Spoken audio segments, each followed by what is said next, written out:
Okay, we are analyzing Samuel Johnson's Q2 response for the AP exam. So Samuel Johnson, this is where Mind at Work comes in. He was responsible for Johnson's Dictionary. He was a writer. He was a philosopher. He was very famous during his time. And, again, he wrote the first dictionary. In response to a woman, doesn't say who she is, who has asked him to obtain the Archbishop of Canterbury's patronage to have her son sent to university. So you got to know what some of these words are to even get this. So a patron is someone who supports you financially. The Archbishop of Canterbury is obviously an important figure in the church. And she wants her son to be sent to university. Obviously, this is expensive, right? They do not have the money to send her son to university. So we have a stranger, just some woman, who is writing to Johnson, who she doesn't know, so that he can then ask the Archbishop of Canterbury for, who she also doesn't know, for money to send her kid to school. So it's this long, complicated game of telephone of, hey, can you talk to that guy you know and see if that guy who you know but doesn't know me will give money to my son so that he can go to school, is essentially what all of this is. Write an essay in which you analyze how Johnson crafts his denial of the woman's request. So we know, before we even read this, that he tells her, like, nah, I'm not doing all that, right? Madam. So, it starts off very formally. Gotta start my clock. I hope you will believe that my delay in answering your letter could proceed only from my unwillingness to destroy any hope that you had formed. So, he didn't want to, let her down.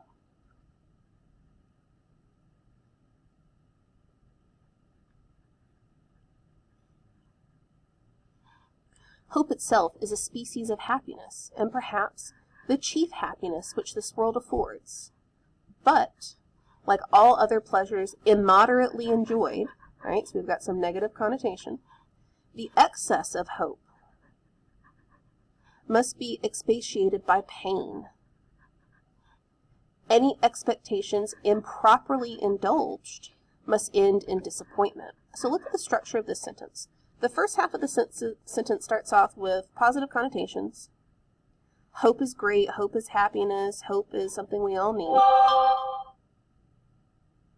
And then it transitions into negative connotations. So even in his sentence structure, he's setting her up to let her down. And he's pointing out, like, it's immoderate, it's excess, it's improper. This request that you ask of me is immoderate, it's excessive, it's improper. And so because of that, you are going to be in pain and you are going to be disappointed. So before he ever actually tells her, like, no, I can't do this, he's already set up his sentence structure to let her know that he can't do this.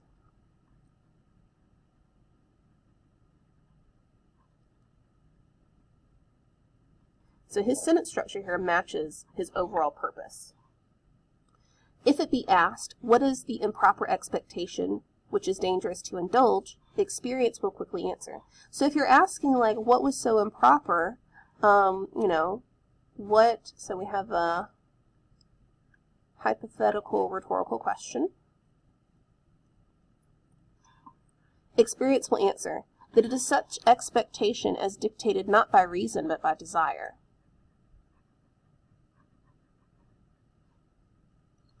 Expectation raised not by the common occurrences of life, but by the wants of the expectant.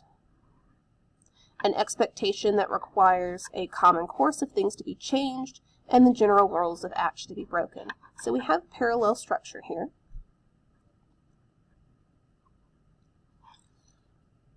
So not by reason, but by desire. So we have parallel structure of phrase, But we also have antithesis. Reason and desire. Not by the common occurrences of life, but by the wants of the expectant. An expectation that requires the common course of things to be changed and the general rules of action to be broken. So he's pointing out, like, if you're asking why this is bad, like, why the situation that you've put me in, why this request of yours is bad, it's because of all these things. When you made your request to me, so now he's talking about it directly, so he goes from being very general and hypothetical to very direct in the second half. When you made your request to me, you should have considered, madam, what you were asking. So now he seems like he's reprimanding her. You ask me to solicit a great man, to whom I have never spoken, for a young person whom I have never seen, upon a supposition which I had no means of knowing to be true. So solicit is to ask for money. And he does emphasize, like, the Archbishop of Canterbury is a great man. This is an important person. But he uses parallel structure again. And he uses parallel structure of phrase. To whom I have never spoken, to whom I have never seen, for things that I have no means of knowing to be true. So we have that repetition of structure. And we have that negative word, no or never, being repeated. There is no reason why, amongst all the great, I should choose to supplicate the Archbishop. So he says, there's no reason for me to contact this person. I don't know him.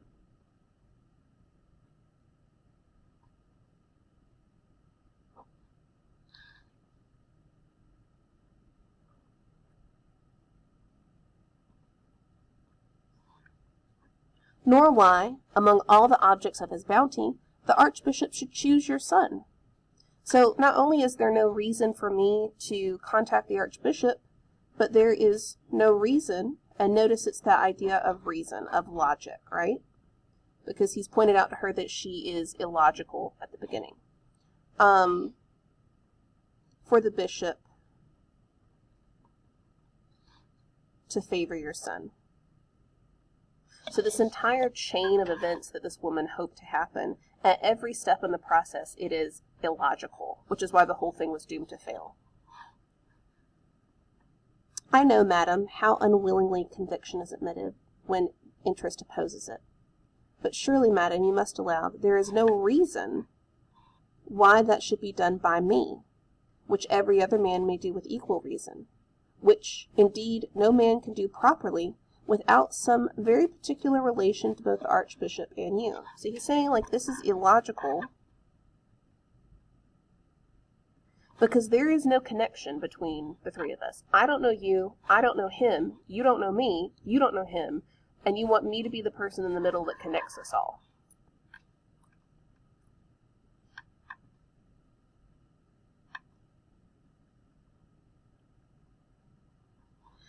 If I could help you in this exigence by any proper means, it would give me pleasure.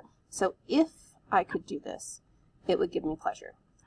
But this proposal is so very remote from usual methods that I cannot comply with it, but at risk of such an answer and suspicions as I believe you do not wish me to undergo.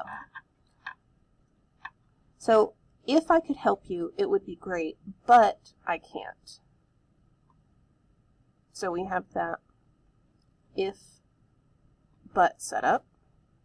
And then the second part, but at the risk of such answers and suspicions as I believe you do not wish me to undergo. So he's essentially saying, like, you don't really want me to dig into, like, why you're asking me this. Because it's very clear that you realize I'm a popular, famous person, and that because I'm famous, I must know other important people, and that you can just ask me to do this for you.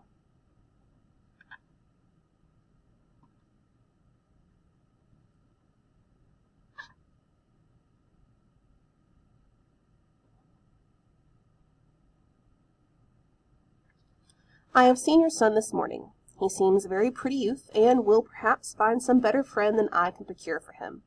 But though he should at last miss the university, he may still be wise, useful, and happy. So he says, your son's a good boy, but I can't help him get into university. But that doesn't mean that he won't be happy. So again, we do this compliment with a letdown. The same way we did at the beginning, right? We had all the positive connotation and then the negative connotation, where he was letting her down. So we kind of have three sections.